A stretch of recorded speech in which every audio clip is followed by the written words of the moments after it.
من طاهر سیاجی خواننده صنف نهم مؤسسه تحصیلات میانه رقم 12 میباشم. لایحه پیشنموده من این کشتی برقی میباشد.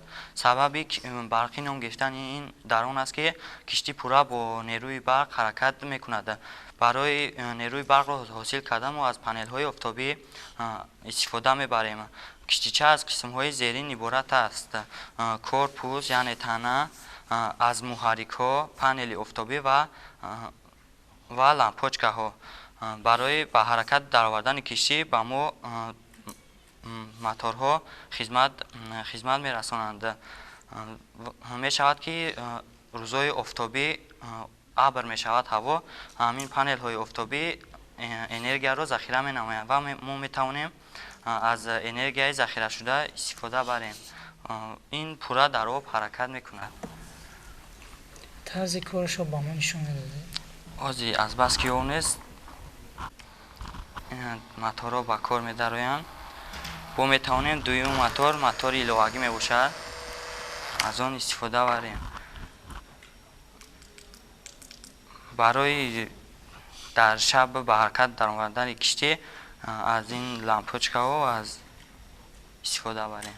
چند نفر مسافر را میتواند در اینجا حاضی تا 6-8 نفر مسافر رو میبرد. ما در آینده مقصد گذاشتیم که همین رو در حجم کلانتر کنیم و تا 15-18 نفر مسافر رو در کل حرکت میکنه در دریا؟ فرق ندارد. شد دریا 5 دقیقه حرکت کرد. اما او در حرکت میکنه. سلام باشه. طاهر بسیار چیزی خوب است. میرا بسیار ترغیب ماکت ساختار شد. اهمیت بدین چون که اساسی همین کار اول ساختار شد. ساختار شما کمتر مثلا با همون کشتی برقی مانند نیست. یکم چیز کم بوده. دیگه کم بوده لیو کنید در همین ماکت شما مثال تجهیزات گوناگون استفاده بردین. یکی اینا اندازه همون دریا را به نظر گرفتن در کنه. دیگه مثلا اندازه همون چی را با همین چیزا به نظر گرفته همین را خوب میشود که مثلا باز کمتر تکمیل دادن در کار. تکمیل میتیم حجمش کمتر میکنیم. یعنی سوال کمتر کمبودی داره دیگه. برای کار برای عملشون لویا. لایحه پیشنهاد کرده من این قانون توزیع‌کننده میباشد که در وقتهای پیش قانون توزیع‌کننده با دو شخص توسط سکه‌ها استفاده کرده میشد.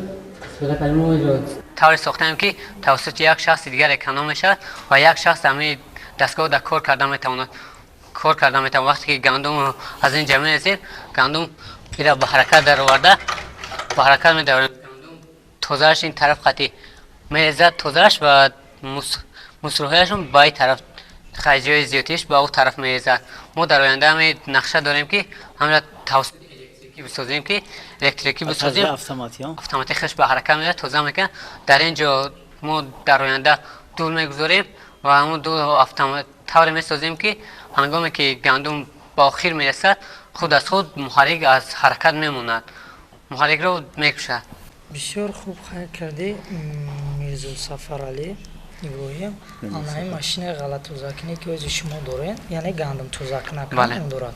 از همین نوعیه مومین‌آباد نظر فهمیجان یک اختراعکار است که دانشجوی کورس 4 فاکولته فیزیک و متماتیکا یک ماشین غلط توزیع‌کنی اختراع کرده است که نه تنها گندم بلکه نسل شغل دیگر نمودی تمام نمودی غلط توزیع‌کنی را با عوض کردن همون سیتکه ها هم از غش توزیع میکنند هم با طور اتوماتیک شسته خشک کرده میدهد. شما بوری با هم صحبت شدگی بودین؟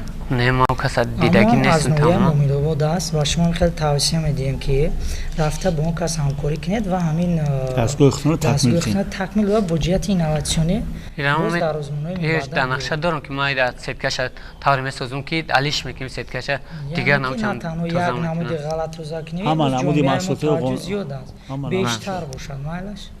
خبر شما برای موفقیت خوبم.